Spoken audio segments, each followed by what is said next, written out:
Welcome to electrical engineers academy. आपण या ठिकाणी कंप्लीट केलेला आहे आपला एक चॅप्टर ज्याचं नाव आहे मॅग्नेटिक मटेरियल। जेव्हा मॅग्नेटिक मटेरियल पाहिला तर मॅग्नेटिक मटेरियलच्या वेळेला आपल्याला गरज होते मॅग्नेटिक फील्डच्या काही जे आहे पॉइंट्सची और काही टर्म्सची। त्यासाठी आपण डिस्कस केला होता मॅग्नेटिक फील्ड जो आहे मॅग्नेटिक मटेरियलचा पार्ट 1। त्याच्यामध्ये आपण मॅग्नेटिक फील्डचे कन्सेप्ट या ठिकाणी पाहिले होते। आता त्यांना थोडं जास्त डिटेल मध्ये बघू। डेफिनेशन्स वगैरे आपण ऑलरेडी बघितलेले आहे, आपल्याला पाहायचं आहे ऍक्च्युअल कन्सेप्ट काय आहे हे। आता बघा, आपण या ठिकाणी डिस्कस केलं होतं मॅग्नेटिक फील्ड। मॅग्नेटिक फील्ड काय आहे? मॅग्नेटिक फील्ड आहे region around magnet where force can be experienced whether it may be force of attraction और फोर्स ऑफ रिपल्शन। कुठलाही एक फोर्स पॉसिबल आहे, एक तर फोर्स ऑफ अट्रॅक्शन राहणार, नाही तर काय राहणार, फोर्स ऑफ रिपल्शन राहणार। आता पहा या ठिकाणी तुम्ही काय पाहिलं, जे मॅग्नेटिक लाईन्स ऑफ फोर्सेस होते, जे पण मॅग्नेटिक लाईन्स ऑफ फोर्सेस होते हे नेहमी काय व्हायचे, हे नेहमी इमॅनेट व्हायचे। कुठला एन पोल पासून काय इमॅनेट व्हायचे। आपण एरो घेतलं ते आठवतं सगळ्यांना, हे काय इमॅनेट व्हायचे एन पोल पासून आउटसाइड दी बॉडी। नेहमी कधी भी तुम्ही एखादी सॉलिड बॉडी जर पाहत असेल जिथे तुम्ही मॅग्नेटिक फील्ड क्रिएट करताय, पोल्स आणतात आहे, कधी पण पोल्स जर आले तर मॅग्नेटिक फ्लक्स का ही बॉडी आहे, या बॉडीवर पोल्स बनलेले तर या बॉडीमधून नेहमी काय होणार आहे, रॅडियली आउटवर्ड राहणार आहे फ्रॉम नॉर्थ पोल, आणि रॅडियली जे आहे इनवर्ड राहणार आहे ते राहणार आहे from south pole. South pole मध्ये काय राहणार आहे, radially inward outside the body. हे समजून घ्यायचं, आउटसाइड काय राहते, इनसाइड काय राहते, ठीक आहे। तर आउटसाइड बॉडी जर शिपाई जाते हे एक्सरसाइज राहतात अशी,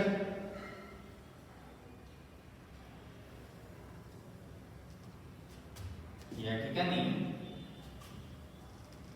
आपण याला पाहिलं तर पहा एक एक समजून घ्यायचं आहे, आणि हे असेच अलाइन का झाले हे पण इथे बघायचं।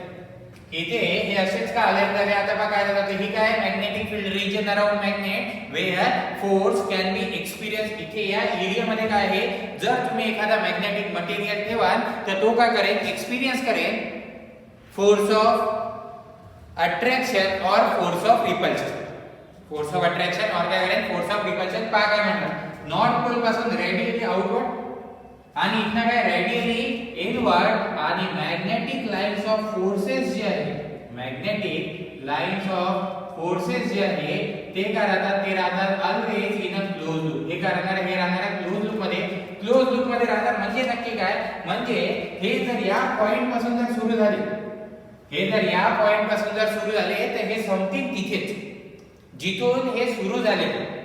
जर या नॉर्थ पोलच्या या पॉइंट पासून जर सुरू झाले असेल तर हा काय करणार आहे, पूर्ण क्लोज लूप काय करणार, कंप्लीट करणार, आणि येणार कुठे आहे, जिथून ते सुरू झाले ते तिथून। आता बघा एक एक गोष्टी पुन्हा रिपीट करतोय। आता तुम्ही काय करता, तुम्ही म्हटला की इथे हे आहे लाईन्स ऑफ फोर्सेस आहे इनसाइड अ बॉडी। पहा हे जे आहे आउटसाइड अ बॉडी, याला म्हणतो आपण लाईन्स ऑफ फोर्सेस, याला काय म्हणतो आपण लाईन्स ऑफ फोर्सेस, आणि इनसाइड अ बॉडी काय राहतात, हे राहतात लाईन्स ऑफ इंडक्शन्स। हे काय आहे, लाईन्स ऑफ काय आहे, इंडक्शन। इनसाइड अ बॉडीच्या लाईन्स जाणार त्यांना काय म्हणतो आपण लाईन्स ऑफ इंडक्शन म्हणतो, आणि याला काय म्हणतो लाईन्स ऑफ फोर्सेस। जेवढे number of lines of forces असणार तेवढेच नंबर ऑफ काय असणार आहे, मॅग्नेटिक फ्लक्स। तेवढेच नंबर काय राहणार आहे, काय राहणार इथे मॅग्नेटिक फ्लक्स। आपण पाहिलं होतं इथे 1 वेबरचा जर फ्लक्स असेल तर 1 वेबरच्या फ्लक्सला 10⁸ लाईन्स ऑफ फोर्सेस, और याला आपण म्हटलं होतं मॅक्सवेल। याला काय म्हटलं होतं आपण, याला म्हटलं होतं मॅक्सवेल म्हटलं होतं। Maxwell is a CGS unit and weber is a SI unit. आता याच्या काही प्रॉपर्टीज होत्या, प्रॉपर्टीज पुन्हा रिपीट करतोय। प्रॉपर्टीज एकदा लक्षात घ्यायच्या आणि खूप इम्पॉर्टंट आहे बरं। हे एवढं जास्त इम्पॉर्टंट आहे की पूर्ण मशीन, पूर्ण पॉवर सिस्टम फक्त तुम्ही हेच पाहणार, फक्त आणि फक्त तुम्ही हेच पाहणार। आपल्या पूर्ण इलेक्ट्रिकल इंजिनिअरिंग मध्ये या ठिकाणी जे आहे तुम्ही पाहणार की तुम्हाला जिथे तिथे मॅग्नेटिक फील्ड दिसेल as compared to electrostatic field. आपल्याकडे दोन फील्ड आहे, मॅग्नेटिक फील्ड आहे, इलेक्ट्रोस्टॅटिक फील्ड आहे। दोन्ही फील्ड राहतात, पण जास्त जो आहे मेजर कॉन्ट्रीब्युशन जो आहे तो आहे मॅग्नेटिक फील्डचा. आता बघायला इथे जर हे पाहतात आहे, याचे जर प्रॉपर्टीज पाहिल्या तर पहिली जी प्रॉपर्टी एकदा जे आहे इथे रिपीट करतो. प्रॉपर्टी पहिलं काय, lines of forces always emanated from N pole. आणि हे जे इमॅनेट उरले कसं इथून उरले रेडियली आउटवर्ड आणि साऊथ पोल मध्ये काय उरले radially inward. Lines of forces always in a close loop, always in a close loop. सोबत या ठिकाणी पहा काय सोबत जर इथे म्हणत असेल तर इथे आपण याला म्हणतो की हे काय असतात, इथे जर पाहिले या ठिकाणी आपण पाहिलं होतं, हे काय करतात कॉन्ट्रॅक्ट करतात साइड वाईज. हे जे आहे या साइड आहे, साइडला काय झालं कॉन्ट्रॅक्ट झालेलं आहे आणि लेंथ वाईज काय करतात रिपेट झालेलं आहे. हे पण आपल्याला कळते. याच्यासाठी छोटीशी टर्म पाहावी लागते, त्याचं नाव आहे रिलक्टन्स. ज्याचं नाव आहे रिलक्टन्स, ज्याला आपण शो करत असतो एसनी. रिलक्टन्स अपोजिशन राहते, काय राहते कसं राहते हे पण बघू आपण एक एक टर्म्स. ते इथे बघा काय म्हटलं, इथनं निघाले हे असे आले, हे काय करतात साइड वाईज काय करतात रिपेल करतात. पुन्हा एकदा हे पाहिलं होतं आपण की lines of forces never intersect each other. ह्या कधीच एकमेकांना काय करणार इंटरसेक्ट करणार नाही. आणखी जर इथे लाइन्स ऑफ याच्यामध्ये जर प्रॉपर्टीज मध्ये जर बघत असेल तर प्रॉपर्टीज मध्ये एक पाहिलं होतं, magnetic lines of forces always prefer minimum reluctance path. हे काय करतात प्रिफर करतात मिनिमम रिलक्टन्स पाथ. आता रिलक्टन्स काय, जसं आपण करंटच्या बाबतीत म्हणतो current always choose minimum resistance path. नेहमी जिथे रेजिस्टन्स कमी असेल त्याच पाथ मधनं काय होते करंट फ्लो होते. आता रिलक्टन्स काय आहे, रिलक्टन्स आहे अपोजिशन. रिलक्टन्स काय आहे अपोजिशन आहे. नेहमी लक्षात घ्यायचं, मी म्हटलं तर आयुष्यात पाहायचं की रिलक्टन्स जर आला तर रिलक्टन्स और अपोजिशन कधी पण पाहिलं तर ते डायरेक्टली प्रोपोर्शनल असते लेंथ आणि इनव्हर्सली प्रोपोर्शनल असते एरिया. आपण काय म्हटलेलं आहे इथे अपोजिशन कधीही आला, कुठलाही अपोजिशन जर तुम्ही बघत असेल तर opposition directly proportional to length राहते, इनव्हर्सली प्रोपोर्शनल टू एरिया राहते. तर इथे बघा काय S इज इक्वल्स टू राहते L upon mu A. S is equals to L upon mu A बघा झालं. डायरेक्टली प्रोपोर्शनल टू लेंथ वाढलं तर अपोजिशन वाढते, एरिया वाढला तर अपोजिशन काय होते कमी होते. परमेबिलिटी जर वाढवली, एबिलिटी जर तुम्ही काय केली इन्क्रीज केली, जर तुम्ही काय केला एबिलिटी काय केली, एबिलिटी जर तुम्ही इन्क्रीज केली, एबिलिटी इन्क्रीज करणार आहे तर रिलक्टन्स काय करणार आहे कमी होणार आहे. या एबिलिटीला आपण पहा इथे मॅग्नेटिक कंडक्टिव्हिटी पण म्हणतो. कंडक्टिव्हिटी पहा, मी मॅग्नेटिक कंडक्टिव्हिटी म्हटलं. हा काय करते मॅग्नेटिक लाइन्स ऑफ फोर्सेस आहेत त्यांना काय करते अलाउ करते. आता बघा इथे एक एक्सपेरिमेंट आपण पाहिला होता. एक्सपेरिमेंट असा होता की तुम्ही काय करायचे, एक इथे काय घ्यायचे बार मॅग्नेट प्लेस करायचे पेपरवर करायचे, याच्या आजूबाजूला काय करायचे आयरन फिलिंग्स टाकायचे, याला काय करायचे डिस्की द्यायचे. काय व्हायचं की आयरन फिलिंग्स नेहमी अशा अरेंज होऊन जायचे. तुम्हाला जे आहे तुम्ही पाहिलं असेल 11th 12th मध्ये और इवन 10th मध्ये पण हा एक्सपेरिमेंट आहे आपल्याकडे की 10th मधला एक्सपेरिमेंट आहे की जसं तुम्ही इथे सराउंड आयरन फिलिंग्स टाकल्या, आयरनची जर पावडर टाकली, जे आहे आयरनला काय केलं तुम्ही पावडर फॉर्म मध्ये गेला आणि पावडर फॉर्म मध्ये याच्या बाजूला जर टाकलं तर ते नेहमी काय होतात अरेंज होतात या फॅशन मध्ये होतात. आता हे असेच का अरेंज झाले, याच्या मागचे रिझन बघा. मी म्हटलं lines of forces always prefer minimum reluctance path. आता बघा काय होतं, आयरन पाहिलं की आयरनची परमेबिलिटी काय राहते, आयरनची परमेबिलिटी राहते खूप जास्त. आयरनची जी परमेबिलिटी आहे ती काय राहते खूप जास्त राहते. आयरनची परमेबिलिटी खूप जास्त राहते तर आयरन जवळ काय आहे परमेबिलिटी जास्त, मॅग्नेटिक कंडक्टिव्हिटी काय झाली जास्त, याच्याजवळ एबिलिटी काय आहे जास्त आहे.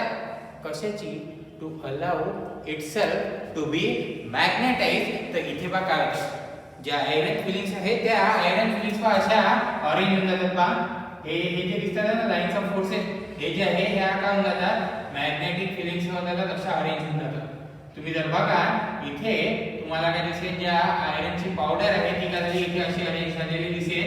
हे काय दिसेल, ही जी लाइन्स ऑफ फोर्सेस दिसते आहे अशी तुम्हाला जे आहे तुम्हाला दिसेल ज्या लाईन्स आहेत त्या विजिबल होतात, ज्या लाईन्स आहेत त्या काय होतात, विजिबल होतात.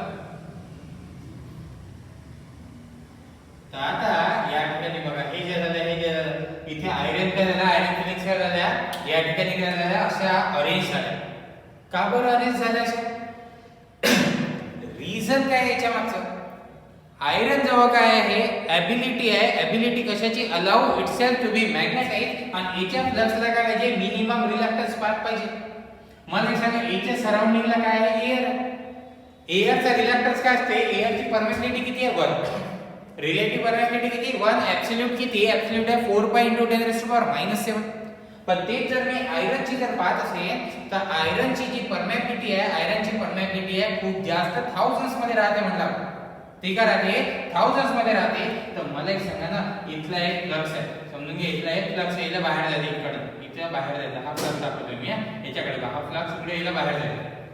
मला एक सांगा ना, फ्लक्सला बाहेर जायचं आहे, लाइन्स ऑफ फोर्सला बाहेर जायचं आहे. Lines of force always choose minimum reluctance path और मिनिमम अपोजिशन. मिनिमम अपोजिशन, इथे एअर आहे ना, हे काय एअर आहे, एअर मध्ये तर अपोजिशन जास्त आहे ना, कारण परमिटिव्हिटी काय आहे, कमी. ते तर तुम्ही आयरनचे जे पावडर तुम्ही टाकते, आयरनची पावडर याच्या बाजूला जी टाकते, आयरनच्या पावडरचं काय होते, आयरनच्या पावडर मध्ये जे आहे छोटे आयरनचे पार्टिकल्स आहेत. जर छोटे पार्टिकल्स आहे, तर मला एक सांगा, ते काय होणार, ते अरेंज होऊन जाणार या फॅशन मध्ये. या फॅशन मध्ये का बरं झाले, ऍक्च्युअली जर तुम्ही बघा, या ठिकाणी जर बघा, या लाईन्स मध्ये बघा, हे जे दिसतात ना, या आयरनच्या ज्या पावडर मध्ये जे आहे, म्हटलं हे काय झाले, हे असे अरेंज झाले. हे अरेंज का बरं झाले, हे अरेंज याच्यासाठी झाले की फ्लक्सने काय केलं, मिनिमम रिलक्टन्स पाथ चूज केला, आणि आयरनने काय केलं, त्याला अलाउ केलं. आयरनने काय केलं, त्या लाइन्स ऑफ फोर्सेसला काय केलं, अलाउ केलं. कसं काय अलाउ केलं, या ठिकाणी अलाउ असा केला की तो स्वतः काय झाला, मॅग्नेटाइज झाला. तो स्वतः काय झाला, मॅग्नेटाइज झाला. इथे आयरन फिलिंग्स जशा टाकल्या, आयरन फिलिंग्स पण काय झाल्या, मॅग्नेटाइज. आयरन काय होत असते, मॅग्नेटाइज होत असते. आयरन कोणता मटेरियल, आयरन आहे तुमचा ferro magnetic material. Ferro magnetic material काय होते, या ठिकाणी काय होते, इथे मॅग्नेटाइज होते. जर याला प्रॉपर्ली बघायचं असेल तर हे असं दिसते तुम्हाला. जर एनलार्ज करून बघा, इथे काय होते, हा मध्ये एस पोल, हा मध्ये एन पोल. त्या आयरन फिलिंग्स मध्ये सगळ्यात छोटा वाला सांगतोय पार्टिकल, एन पोल पासून काय झालं, मॅग्नेट झाले, एरो चेंज झाला. तेव्हा याचे लाइन्स ऑफ फोर्स इकडे येऊ राहिले, हे इथे एंटर होतात एंटर, आणि हे इथे काय राहिले, लिहू राहिले, आणि हे नेहमी काय क्लोज लूप मध्ये दिसतात तुम्हाला. तर म्हणजे काय झालं की लाइन्स ऑफ फोर्सेसने ऑलवेज काय केलं, प्रिफर काय केलं, येथे प्रिफर काय करत असेल, प्रिफर करत असेल मिनिमम रिलक्टन्स पाथ. पाहिलं, हे पाहिलं होतं आपण मॅग्नेटिक फील्डच्या रिगार्डिंग. आता इथे फ्लक्स बद्दल एक कमेंट करून घेऊ. फ्लक्स काय होता, फ्लक्स होता तुमचा लाइन्स ऑफ फोर्सेस युनिट काय आहे, weber. SI unit, CGS unit काय आहे, मॅक्सवेल. आता फ्लक्स स्केलर क्वांटिटी आहे की वेक्टर. फ्लक्स जी आहे ती काय आहे, स्केलर क्वांटिटी आहे की वेक्टर क्वांटिटी आहे. या ठिकाणी एक बघा, जे फ्लक्स आहे, जे फ्लक्स मॅग्नेटिक फ्लक्सची गोष्ट करतोय मी गोष्ट करतो आहे magnetic flux. Magnetic flux is a scalar quantity. Magnetic flux काय तुमची या ठिकाणी काय आहे, स्केलर क्वांटिटी आहे. ही नेहमी नॉर्थ टू साऊथच राहणार. Outside body, outside body mention करणं मस्ट आहे, कारण inside body S to L चालला बरं. मॅग्नेटिक लाइन्स ऑफ फोर्सेस हे नेहमी काय राहतात, एन टू एस राहतात. तुम्ही काहीही करा ते कधी चेंज होणार नाही. तर तुमचे जे फ्लक्स आहे, फ्लक्स काय आहे तुमचे, फ्लक्स आहे इथे बघा, lines of forces number. Lines of forces number आहे. जर नंबर जर आहे तर हे काय आहे तुमची, काय आहे मॅग्नेटिक फ्लक्स, काय आहे स्केलर क्वांटिटी आहे. स्केलर क्वांटिटी याच्यानंतर जे आहे आपण बघितलं होतं,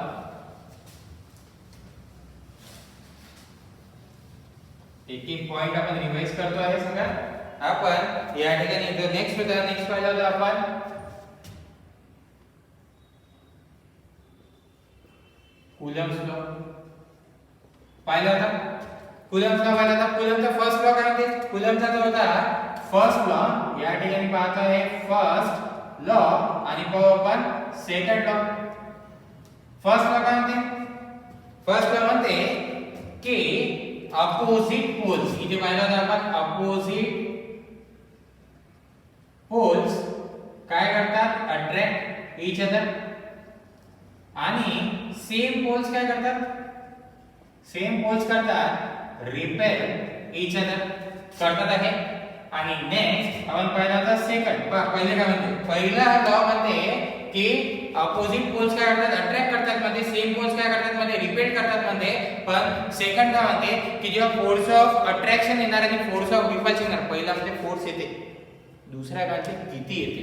पहिला लॉ काय म्हणते फोर्स येते, दुसरा काय म्हणते नेहमी किती येते.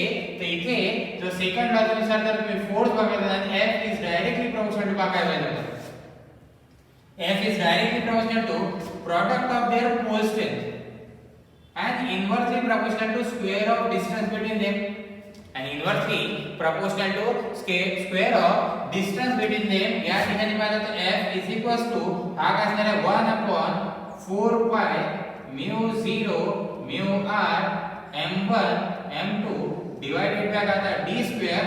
पोल स्ट्रेंथ काय राहते, पोल स्ट्रेंथ राहते ability of pole to accept or to radiate, ability of pole to accept or to radiate number of lines of forces, जे lines of forces आहेत और फ्लक्स जे आहे, किती फ्लक्स तो एक्सेप्ट करू शकतो, किती लाइन्स ऑफ फोर्सेस तो एक्सेप्ट करू शकतो आणि किती तो रेडिएट करू शकतो, याला काय म्हटलं जातं, याला म्हटलं जातं आपण पोल स्ट्रेंथ म्हटलं जातं, पोल स्ट्रेंथ. आता इथे बघा फोर्स जे आहे, मला सांगा फोर्स पा कशा कशावर डिपेंड करेगा, फोर्स डिपेंड करते हैं पहिले तर पोल स्ट्रेंथवर, दोन्ही पोल्स किती स्ट्रॉंग आहे, ठीक आहे. दुसरा इनवर्सली प्रोपोर्शनल टू काय करते, डिस्टन्स. जर तुम्ही डिस्टन्स वाढवलं, जर तुम्ही डिस्टन्स इन्क्रीज केला तर डिस्टन्स इन्क्रीज केल्यावर काय होते, डिस्टन्स जसा तुम्ही इन्क्रीज करणार तसा या ठिकाणी काय फोर्स काय होते, डिक्रीज होते. सोबत हे सराउंडिंग याच्यावर काय करते, डिपेंड करते. जे सराउंडिंग आहे म्यू 0 आणि म्यू r, सराउंडिंग चा परमिएबिलिटी कशी आहे, सराउंडिंग ची जो एबिलिटी आहे का, त्याच्यावर काय करते, डिपेंड करते हा फोर्स. आता मी काय करतो इथे, मी काय करतो सगळ्यात पहिले इथे सराउंडिंग अज्युम करतो F एअर. जर एअर सराउंडिंग असेल, पोल्स तसेच ठेवतो, डिस्टन्स तेवढंच ठेवतो, फक्त काय करतो सराउंडिंग चेंज करतो, तर पहा फोर्सवर कसा इम्पॅक्ट पडते. हा काय म्हणते 1 upon 4 pi mu 0 into m1 m2 divided by काय झालं, d square झालं. आता मी काय करतो, F एखादा मीडियम घेतो, ज्याची परमिएबिलिटी आहे मीडियम घेतो, ते इथे बघा तर 1 upon 4 pi mu 0 mu r into काय घेतो m1 m2 divided by काय घेतो, d square. m1 m2 divided by काय घेतो, d square देतो. आता बघा काय झालं, फोर्स इन एअर आणि फोर्स इन मीडियम.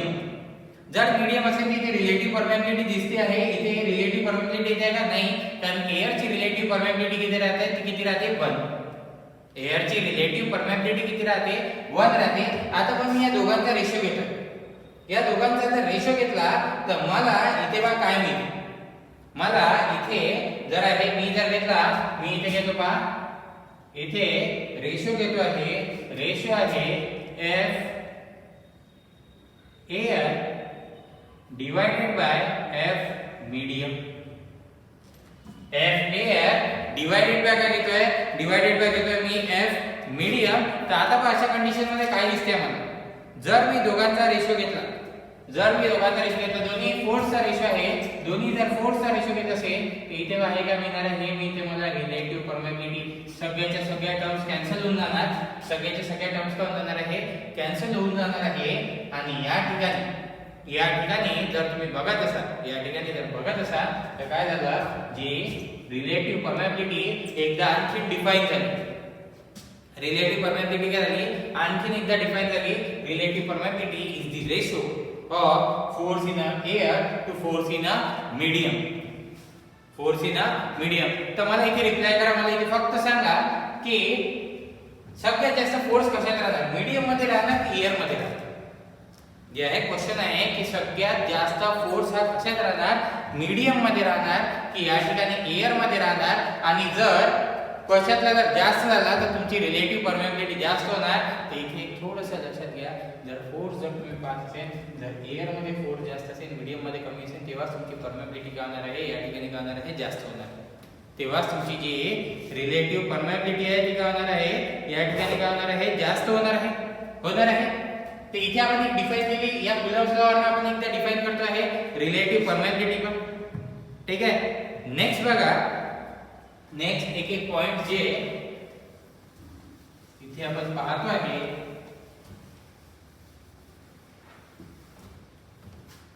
नेक्स्ट आपण पाहिलं होतं मॅग्नेटिक फील्ड इंटेन्सिटी. नेक्स्ट बघा आपण पाहिलं होतं मॅग्नेटिक फील्ड इंटेन्सिटी. पाहिलं होतं magnetic field intensity. Magnetic field intensity काय, मॅग्नेटिक फील्ड इंटेन्सिटी और याला म्हटलं तर स्ट्रेंथ, हे काय सांगते, हे सांगते तुम्हाला क्वांटिटेटिव्ह मेजर. क्वांटिटेटिव्ह मेजर म्हणजे काय, इंटेन्सिटी म्हटलं तर आपण तीव्रता, स्ट्रेंथ म्हटलं तर आपण शक्ती. ठीक आहे. स्ट्रेंथ का म्हटलं तर आपण शक्ती. या ठिकाणी काय आहे, जर त्याला म्हटलं तर आपण क्षमता, जी क्षमता आपण पाहिली होती, क्षमता करायची इंटेन्सिटी साठी एक्झाम्पल घेतलं होतं की मी म्हटलं की माझी जी आहे क्षमता किती आहे, मी म्हटलं मी जर 10 किलोचं वजन काय करू शकतो, उचलू शकतो. मी काय करू शकतो, एक 10 किलोचं वजन उचलू शकतो. तसंच आपण पाहतो मॅग्नेटिक फील्डची स्ट्रेंथ किती आहे, त्याच्याजवळ किती शक्ती आहे, तो किती या ठिकाणी फोर्स एक्झर्ट करू शकते एखाद्या दुसऱ्या पोलवर. फोर्स नेहमी एक्झर्ट होणार आहे, एक तर सेम पोल्स मध्ये आणि अपोजिट पोल्स मध्ये.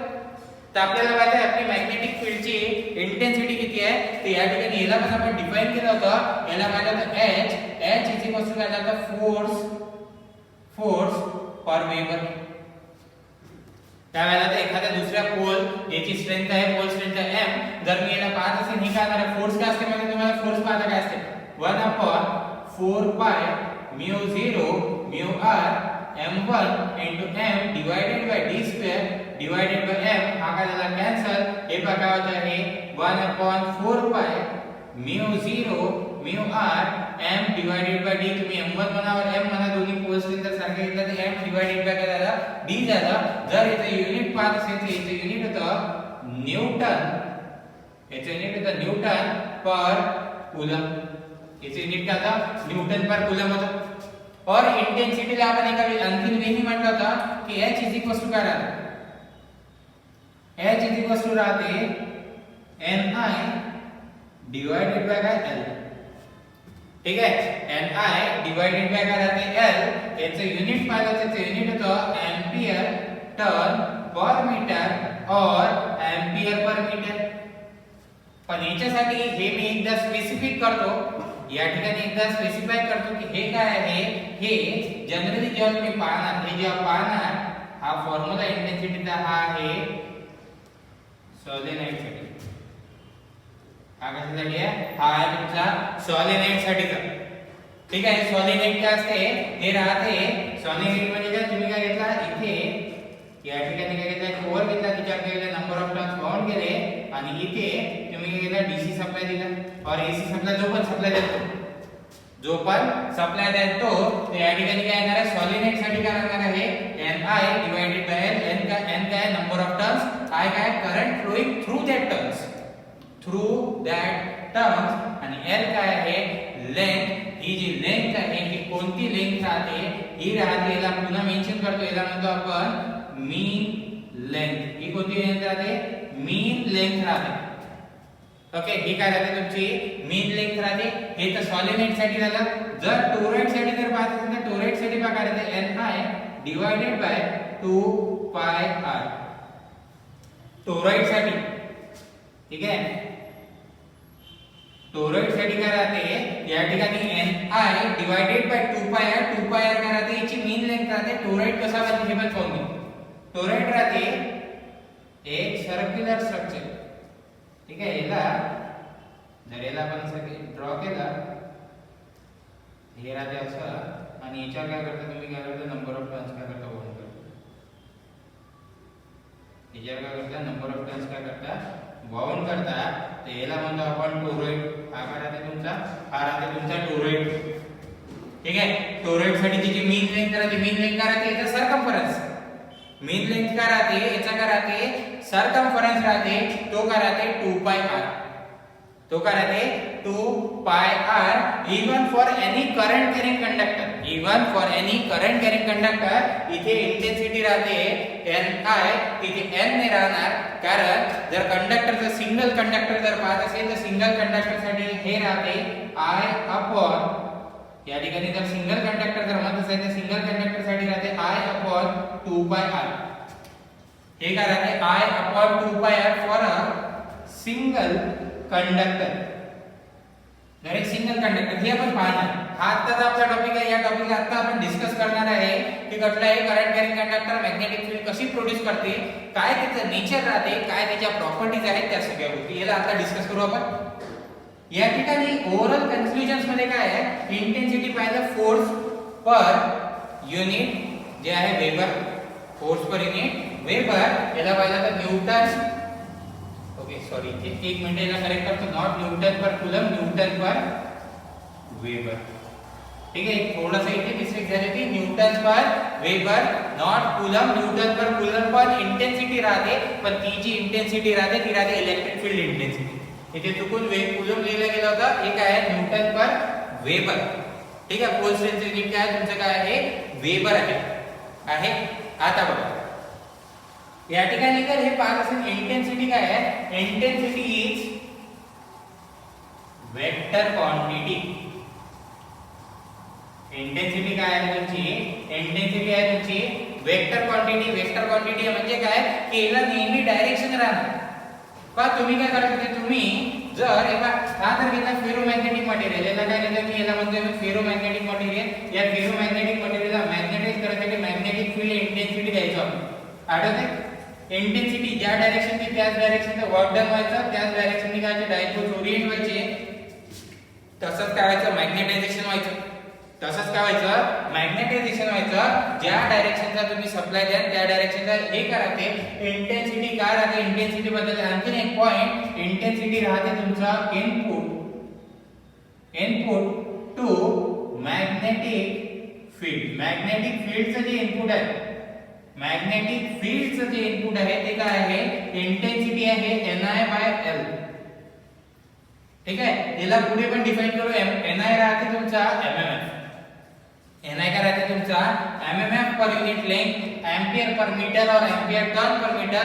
जसं जसं पुढे जाऊ एक एक टर्म सगळ्याच्या सगळ्या क्लिअर होत जातात. ओके, हे पाहिलं तर इंटेन्सिटी. इंटेन्सिटी नंतर काय आता मॅग्नेटिक फील्ड डेन्सिटी.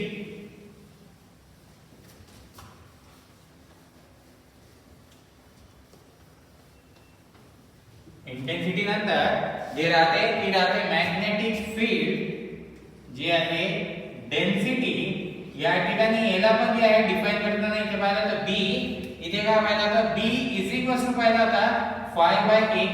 आणि हे काय राहते, हे राहते output of magnetic field. Magnetic फील्डचं आउटपुट आहे बरं.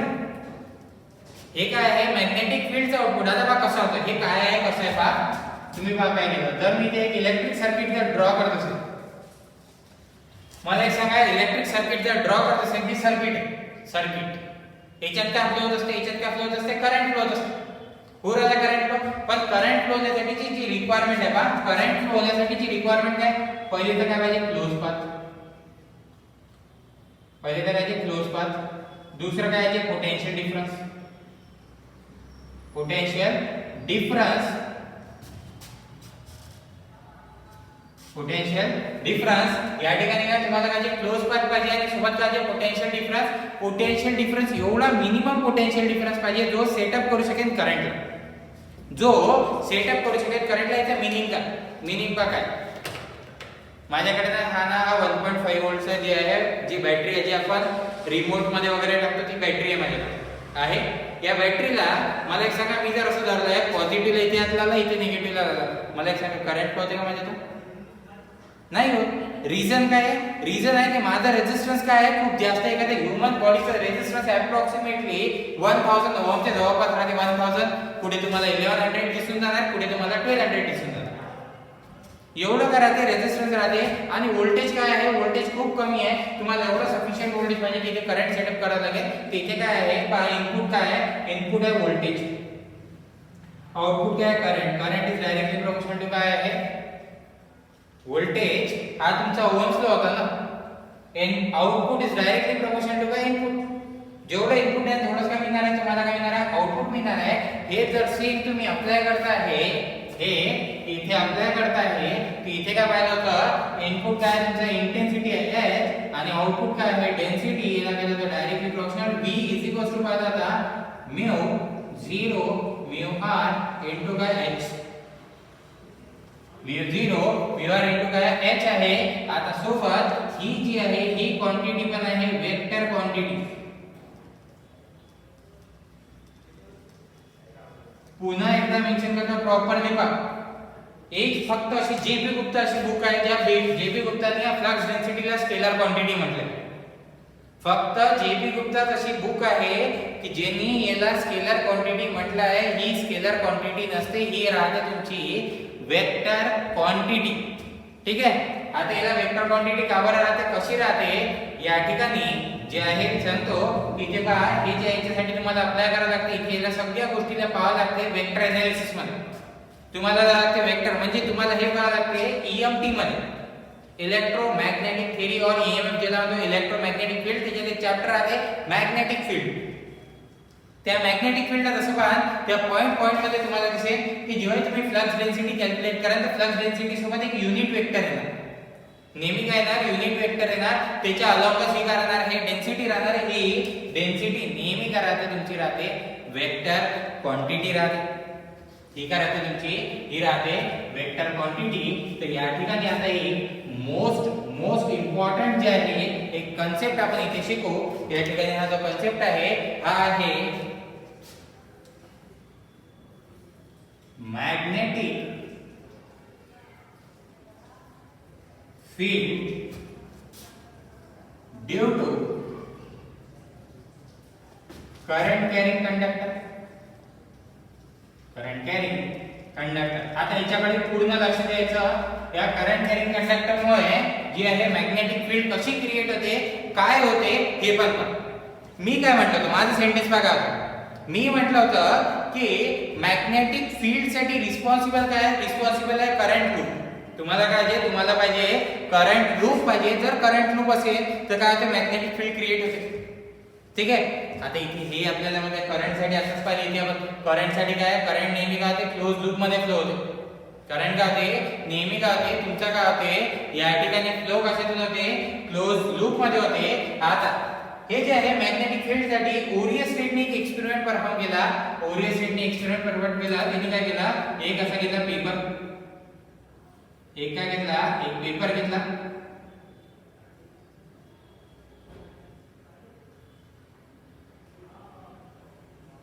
ठीक आहे. इथे म्हणतो की इथे काय घेतला, एक त्यांनी काय घेतला पेपर घेतला. आता बघा एक कार्डबोर्ड घेतला. या कार्डबोर्डवर पहा काय केला, कार्डबोर्डवर काय केला, यांनी काय केलं, एक करंट कॅरिंग कंडक्टर इथे इन्सर्ट केला. इथे इन्सर्ट केला. या ठिकाणी त्यांनी काय केलं, इथे दिला डीसी सप्लाय. पहा यांनी काय केलं, यांनी काय दिला, इथे काय दिला डीसी सप्लाय दिला. हा कार्डबोर्ड आहे. या कार्डबोर्ड मध्ये काय केलं, यांनी काय केलं, वायर इन्सर्ट केला आणि इथे काय केलं, डीसी सप्लाय दिला. सप्लाय डीसी दिलेला आहे बरं. ओरियस स्टेटचा एक्सपेरिमेंट आहे. यांनी काय केलं, या याच्यावर काय केलं तर आयरन फिलिंग्स टाकला होता. आयरनची काय केली होती, पावडर टाकली होती. आणि जसा हा या ठिकाणी मी एक व्हेरिएबल रेजिस्टन्स लावतो for controlling the current, for controlling the current. यांनी काय केलं, जसं हे केलं त्यांनी पाहिलं की इथे काय होतं, ज्या आयरन फिलिंग्स होत्या या अरेंज झाल्या इन अ सर्क्युलर फॅशन. त्या काय झाल्या, त्या अरेंज झाल्या इन अ सर्क्युलर फॅशन. त्या सर्क्युलर फॅशन मध्ये काय झालं, अरेंज झालं. ठीक आहे. आता बघा इथे बघा, याचा एक्सपेरिमेंट पहा आणि याच्या एक्सपेरिमेंटचे कन्क्लुजन्स पहा. यांनी काय केलं की या कंडक्टर मधून काय केला, करंट फ्लो केला. पहिल्यांदा या डायरेक्शनचा करंट फ्लो केला. याला काय दिसलं की इथे काय झालं, या जे आहे हे काय झालं, आयरन फिलिंग्स काय झालं, अरेंज झाला सर्क्युलर फॅशन मध्ये एका स्पेसिफिक डायरेक्शनने. आता हेच काय केलं यांनी, या ठिकाणी काय केलं, बॅटरीची पोलॅरिटी केली रिव्हर्स. बॅटरीची पोलॅरिटी रिव्हर्स केली तर करंटची डायरेक्शन ही रिव्हर्स झाली. करंटची डायरेक्शन जशी रिव्हर्स झाली तसं काय झालं, या ठिकाणी ज्या मॅग्नेटिक लाईन्स या ठिकाणी ज्या अरेंज झाल्या होत्या, या ठिकाणी काय झालं का, आयरन फिलिंग्स काय झाल्या, या सर्क्युलर फॅशन मध्ये काय झाल्या होत्या, अरेंज झाल्या होत्या. यांच्या पण डायरेक्शन्स काय झाल्या, चेंज. यांच्या पण डायरेक्शन काय झाल्या, चेंज झाल्या. जसं यांनी करंटच्या डायरेक्शन चेंज केली आता बा याच्यावरनं कन्फ्युजन होतं. आयरन फिलिंग्स नेहमी जेव्हा अशा अरेंज होतात आहे, आयरन फिलिंग्स कशा अरेंज होतात, आयरन फिलिंग्स अरेंज होण्यासाठी तिथे काय करावं लागेल, तिथे त्यांना द्यावं लागेल फोर्स. त्यांना काय द्यावं लागेल, एक फोर्स द्यावं लागेल. जेव्हाही तुम्ही एखाद्या कुठल्याही क्वांटिटी अशी स्टेट याला फिरवायचं, याला जर फिरवायचं आहे तर मला सांगा, मला काय करावं लागेल, मला इथे अप्लाय करावं लागेल फोर्स. जेव्हा मी फोर्स अप्लाय करेन तेव्हाच काय होणार आहे, रोटेट होणार आहे और चेंज होणार आहे. और त्या काय होणार आहे, या ठिकाणी काय होणार, असं डिस्ट्रीब्यूट होणार. म्हणजे कुठलाही करंट कॅरिंग कंडक्टर काय करतो, याचं म्हणणं आहे की कुठलाही करंट कॅरिंग काय करतो, कंडक्टर काय करतो, मॅग्नेटिक फील्ड प्रोड्यूस करतो. कुठलाही करंट कॅरिंग कंडक्टर, करंट नेहमी क्लोज लूप मध्ये फ्लो होत असते, हे लक्षात घ्यायचं. करंट नेहमी काय होत असते, करंट नेहमी क्लोज लूप मध्ये फ्लो होत असते. तर कुठलाही करंट कॅरिंग कंडक्टर काय करते, या ठिकाणी काय करते, मॅग्नेटिक फील्ड प्रोड्यूस करते. ही मॅग्नेटिक फील्ड तसा जर या ठिकाणी जर करंट काय, जर करंट जर या कार्डबोर्डच्या आतमध्ये जात असेल, जर करंट या कार्डबोर्डच्या आतमध्ये जात असेल, मी इथे दाखवतो, जर करंट या कार्डबोर्डच्या आतमध्ये झाला, मी पाहतो टॉप व्ह्यू, मी पाहतो टॉप व्ह्यू, करंट या आतमध्ये झाला, त्याला आपण दाखवतो क्रॉस, याला आपण दाखवतो क्रॉस. आणि जर करंट या बोर्डच्या बाहेर निघतोय तर त्याला आपण दाखवतो डॉट.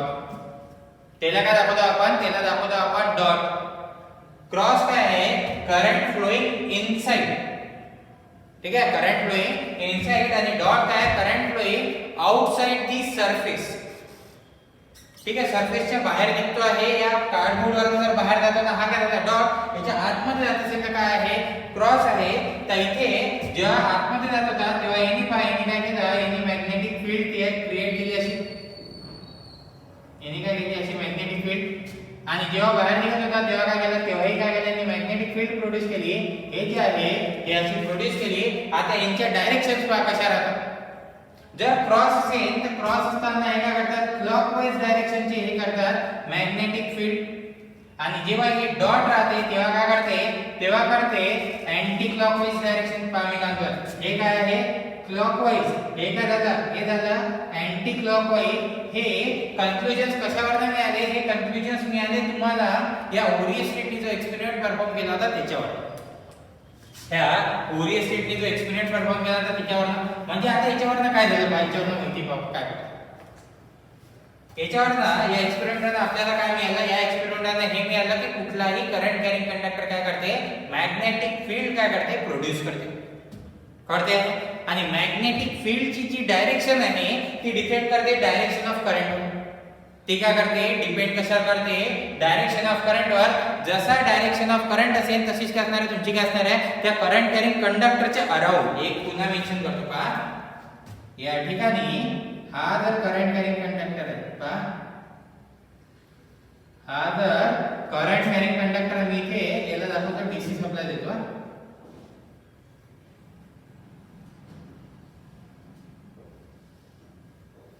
याला काय देतो आहे, डीसी सप्लाय देतो. हा कंडक्टर आहे. याच्यामध्ये मी जर म्हटलं, याच्यामध्ये पहा की ही जर याची करंटची डायरेक्शन आहे पहा, ही काय आहे, याची करंटची डायरेक्शन, करंटची डायरेक्शन दाखवते पहा. तर कुठलाही करंट कॅरिंग कंडक्टर याच्या सराउंड मध्ये, कंडक्टरच्या आतमध्ये नाही. जर तुम्ही कॉपरचा कंडक्टर घेत असाल, जर तुम्ही कॉपरचा कंडक्टर घेत असाल तर कॉपरचा कंडक्टर काय करते, याच्या सराउंड मध्ये मॅग्नेटिक फील्ड करते. याच्या आजूबाजूला मॅग्नेटिक फील्ड क्रिएट करणार आहे. तो काय क्रिएट करणार आहे, तो काय क्रिएट करणार आहे, याच्या सराउंड मध्ये काय करणार आहे, मॅग्नेटिक फील्ड काय करणार आहे, क्रिएट करणार आहे. ठीक आहे. ही जर एक्सपिरियन्स करण्यासाठी आणखीन एक एक्सपेरिमेंट होता. तो एक्सपेरिमेंट कसा होता, ज्या एक्सपेरिमेंट वरनं माहिती पडलं की कुठलाही करंट कॅरिंग कंडक्टर काय करते, मॅग्नेटिक फील्ड प्रोड्यूस करते. हे पहा कसं माहित पडलं की या ठिकाणी इथे काय घेतात, एक मॅग्नेट घेतात, ज्याला फ्रीली काय करतो आपण, सस्पेंड करतो. एक काय घेतलं, मी काय घेतलं, इथे काय घेतला, एक मॅग्नेट घेतलाय, ज्याला काय केलं, फ्रीली सस्पेंड केलं. हा काय केला, फ्री सस्पेंड केलेला मॅग्नेट आहे. जेव्हा हे कोणताही मॅग्नेट फ्रीली सस्पेंड करतात तेव्हा तुम्हाला माहिती आहे की तो नेहमी इथे जो अलाइन होत असते तो होत असते नॉर्थ साऊथ डायरेक्शन. इथे काय येणार आहे, इथे नॉर्थ, इथे काय येणार आहे साऊथ. इथे काय केलं तुम्ही, काय केलं, एक मॅग्नेट काय केला, असा आहे फ्रीली सस्पेंड केला. याला काय केलं, फ्रीली सस्पेंड केला. हा काय करणार, नेहमी नॉर्थ साऊथ डायरेक्शनला काय होणार, अलाइन होणार. आता इथे एक एक्सपेरिमेंट एक्सपेरिमेंट असा परफॉर्म केला की हा दाखवला इथे करंट कॅरिंग कंडक्टर. जर कधीही करंट कॅरिंग कंडक्टर तुम्ही जर मॅग्नेटिक फील्डच्या जवळ न्याल तर हा काय होते, हा याची डायरेक्शन काय करते, चेंज करते. हा मॅग्नेट काय करते, याला फ्रीली सस्पेंड केलं होतं तुम्ही, याला फ्रीली सस्पेंड केलं होतं. इथे आता करंटची डायरेक्शन जर तुम्ही इथे या डायरेक्शनने करंट पाठवलं, जसं या डायरेक्शनने करंट पाठवला तसंच काय होते पहा, या ठिकाणी काय होते, हा मॅग्नेट काय करते, याची डायरेक्शन चेंज करते. मॅग्नेटला जर मूव्ह करायचं असेल तर तुम्हाला दुसरी मॅग्नेटिक फील्ड न्यावं लागतं जवळ. मॅग्नेट तेव्हाच काय होणार आहे, मूव्ह होणार आहे, जेव्हा मॅग्नेटिक फील्ड काय होणार आहे त्याच्या सराउंड मध्ये येणार, तो फोर्स एक्सपिरियन्स करेल, तेव्हाच मॅग्नेट काय मूव्ह होणार. तर इथं याच्यावरनं एक कन्फ्युजन मिळालं की कुठलाही करंट कॅरिंग कंडक्टर काय करते, मॅग्नेटिक फील्ड प्रोड्यूस करते. सोबत जर तुम्ही डायरेक्शन जर चेंज केली, डायरेक्शन ऑफ इथे करंट चेंज जर केली, तर डायरेक्शन ऑफ करंट जर चेंज केली तर याची डायरेक्शन ही चेंज होत जाते. जर आधी हा इकडे चालला होता तर आता हा इकडे जातो.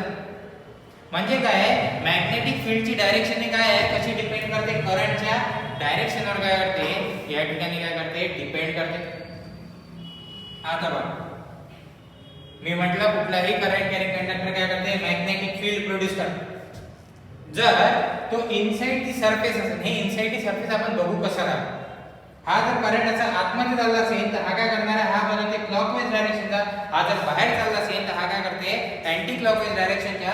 याच्या सराउंड मध्ये हे ज्या लाईन्स दिसत आहे, या लाईन्सला म्हणत असतो आपण लाईन्स ऑफ इंडक्शन्स. पहा काय, जेव्हा मॅग्नेटनी होत्या, मॅग्नेटच्या बॉडीच्या बाहेर होतात ते काय होतं, जेव्हा मॅग्नेटच्या बॉडीच्या बाहेर तुम्ही पाहता तेव्हा काय राहतात, lines of forces. Lines of forces n पासून काय राहतात, s पर्यंत राहतात.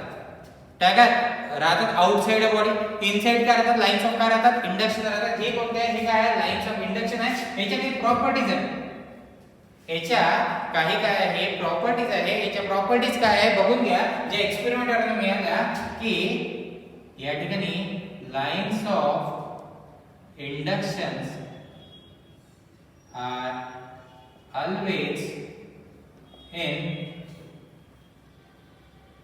closed loop and circular in fashion. Yes, circular in fashion and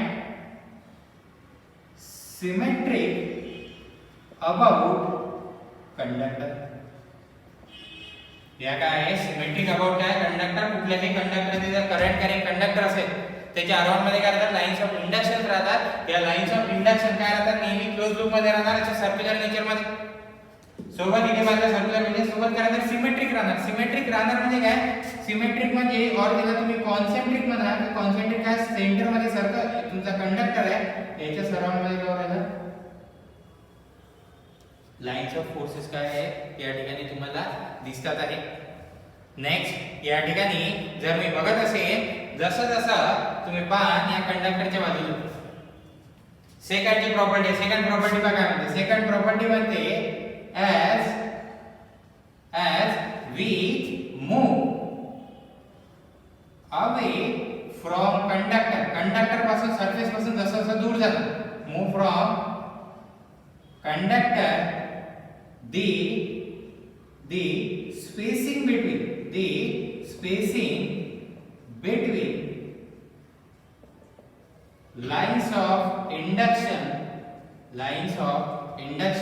increases.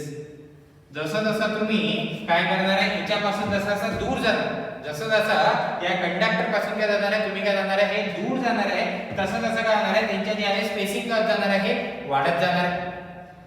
Next जर या ठिकाणी बघा असेल, आता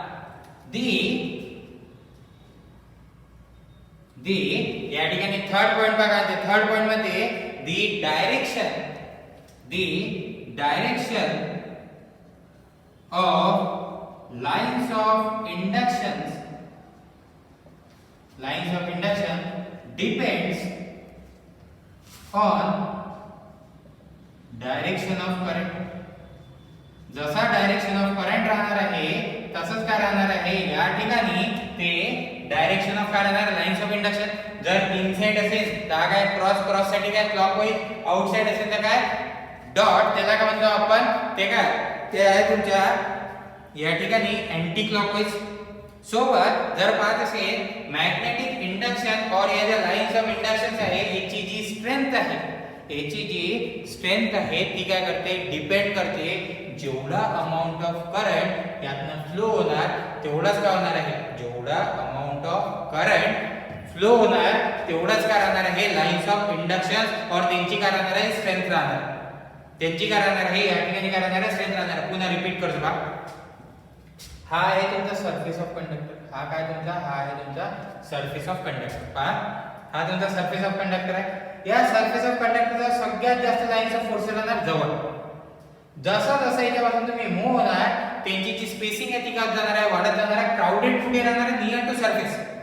नियर टू सरफेस कडे जावा राहणार आहे सगळ्यात जास्त काय राहणार आहे लाईन्स ऑफ इंडक्शन राहणार आहे इथे. जसं जसं दूर जाणार त्यांची स्पेसिंग काय जाणार आहे, वाढत जाणार आहे. सगळ्यात जास्त कुठे राहणार आहे, नियर टू सरफेस राहणार आहे. सोबत इथे यांची स्ट्रेंथ, हे काय लाईन्स ऑफ इंडक्शन आहे, यांची स्ट्रेंथ डिपेंड विचार करणार आहे करंट वर डिपेंड करणार आहे. पुन्हा मी वर्ड यूज करतो आहे स्ट्रेंथ. स्ट्रेंथ म्हणजे काय राहते, स्ट्रेंथ म्हणजे राहते तुमची काय राहते क्षमता राहते. मॅग्नेटिक फील्ड इंटेन्सिटी और मॅग्नेटिक फील्ड स्ट्रेंथ राहते क्षमता. आपण स्ट्रेंथला काय होतो क्षमता, क्षमता काय सांगते क्वांटिटेटिव्ह मेजर्स. क्वांटिटेटिव्ह मेजर म्हणजे किती क्षमता आहे. तर या ठिकाणी जर इथे बघत असाल तर याची जी क्षमता राहते, जी इंटेन्सिटी राहते ती राहते H I. जितका करंट फ्लो होणार तेवढी तिची क्षमता. जेवढा करंट फ्लो होणार आहे तेवढी त्याची क्षमता. आणि इथे काय हे आहे 2 पाय r. हे जे तुम्हाला दिसत असेल हा रेडियस नाही आहे, हा रेडियस ऑफ कंडक्टर नाही. ठीक आहे. या ठिकाणी हे दिसते तुम्हाला ही याची रेडियस राहणार पूर्ण. ठीक आहे. याचा सरकमफरन्स मॅक्सिमम किती. तर तुम्ही जर पण स्ट्रेंथ कशावर डिपेंड करते, स्ट्रेंथ डिपेंड करते करंटवर. स्ट्रेंथ कशावर डिपेंड करते करंटवर. जर मी ही एवढी रेडियस घेतो, पहा एवढी रेडियस घेतो, पहा जर मी रेडियस रिड्यूस केली तर इंटेन्सिटी इथे सरफेस जवळ इंटेन्सिटी काय राहणार आहे सगळ्यात जास्त. सरफेस जवळ इंटेन्सिटी काय राहणार आहे सगळ्यात जास्त. सरफेस पासून जसं जसं दूर जाणार तुमची इंटेन्सिटी काय होत जाणार आहे, कमी कमी होत जाणार आहे. हे काय सांगते, हे सांगते आहे क्षमता. कळते इथे. या ठिकाणी आपण काय पाहिलं, इथे पाहिलं magnetic field due to current carrying conductor. Okay.